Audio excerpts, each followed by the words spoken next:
বাসন্তী পোলাও তৈরি করার জন্য এখানে নিয়ে নিয়েছি 300 গ্রাম গোবিন্দভোগ চাল। এবার দিয়ে দিচ্ছি 1 চামচ ঘি। এবার দিয়ে দিচ্ছি হাফ চামচ হলুদ গুঁড়ো, 1 চামচ শাহি গরম মশলা গুঁড়ো,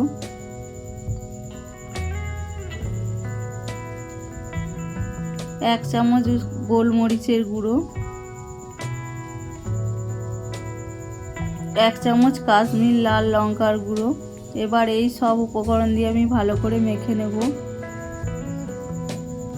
দেখুন মাখা হয়ে গেছে। এবার আমি 15 মিনিট ঢাকা দিয়ে রেখে দেব। এবার পোলাও তৈরি করার জন্য গ্যাসে একটা কড়াই বসিয়ে নিয়েছি, তাতে দিয়ে দিয়েছি 1 চামচ ঘি আর 3 চামচ সাদা তেল। আপনারা এটা পুরোটাই ঘিয়েতেই বানিয়ে নিতে পারেন। এবার দিয়ে দেব 2টো তেজপাতা,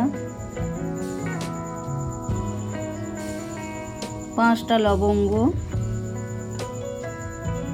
4টে এলাচ, 4টে দারচিনি।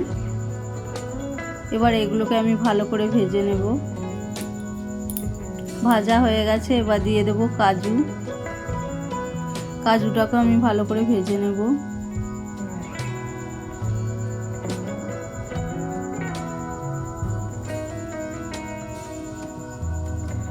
কাজু ভাজা হয়ে গেছে। এবার আমি দিয়ে দেব হাফ চামচ আদার পেস্ট। আদাটা আমি পেস্ট করে নিয়েছি।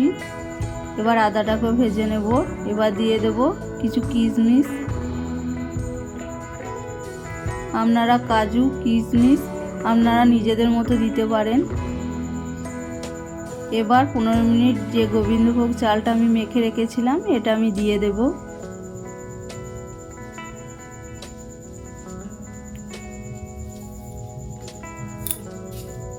চালটা দিয়ে মিডিয়াম টু লো আঁচে আমি 2 থেকে 3 মিনিট ভালো করে গোবিন্দভোগ চালটাকে ভেজে নেব।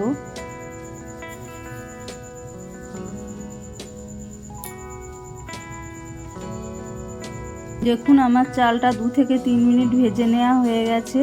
আর আমি এখানে গোবিন্দভোগ চাল নিয়েছিলাম 300 গ্রাম, আর এই বাটি মেপে 1 বাটি হয়েছে। আমি এখানে জল দিয়ে দিচ্ছি 2 বাটি। যেমন আপনারা চাল নেবেন তার দ্বিগুণ জল দেবেন।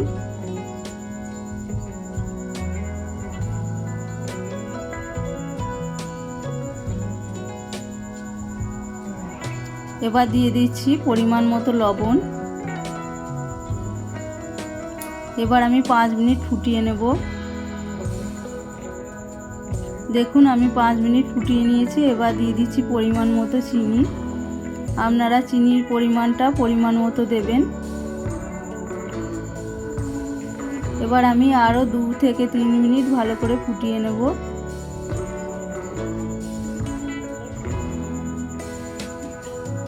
দেখুন আমি 2 থেকে 3 মিনিট ভালো করে ফুটিয়ে নিয়েছি আর আমার বাসন্তী পোলাও তৈরি হয়ে গেছে।